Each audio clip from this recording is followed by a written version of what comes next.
Thank you for watching. Please like and subscribe this channel. Your one thumbs up will take this video to many unreached. स्तोत्र 9 आणि 5. खोऱ्या काळजान देवाक भोजूंक उलो. येयात सर्वेस्परा मुखार आनंदान उलासुया. तो आमचें कोडप आमचो तारूक. येयात ताका वाखाणुया.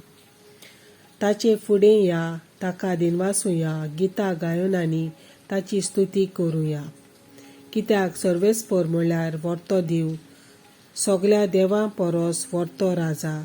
खोल खोल समदीर आनी ऊंच ऊंच पर्वत ताच्याच हातान आसात. दर्या ताचो, कित्याक ताणें तो रचला. आनी ताच्या हातांनी आकारलोली सुकी जमीनूय ताची. भितर सोरात मान बागुया. साश्टांगी पडुया. आमच्या रचणारा देवाक पांयां पडुया. कित्याक तो आमचो देव आनी आमी ताणें चोरवाक व्हेल्ली परजा. ताणें पोसलेल्यो शेळयो. आयज तरी ताचो ताळो तुमी आयकात. अरोण्यांक मेरीबाक आनी मासांक पावयलेल्या दिसा तुमच्या पुर्वजांनी केल्लें तशें तुमचीं काळजां दारून करूं नाका.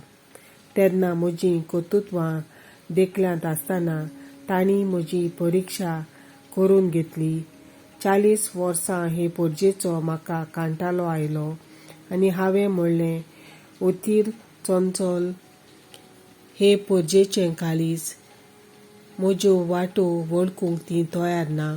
तेन्ना म्हज्या रागान हांवें सोपूत घेतलो. म्हजें समाधान भोगूंक ती केदींच पावची नात.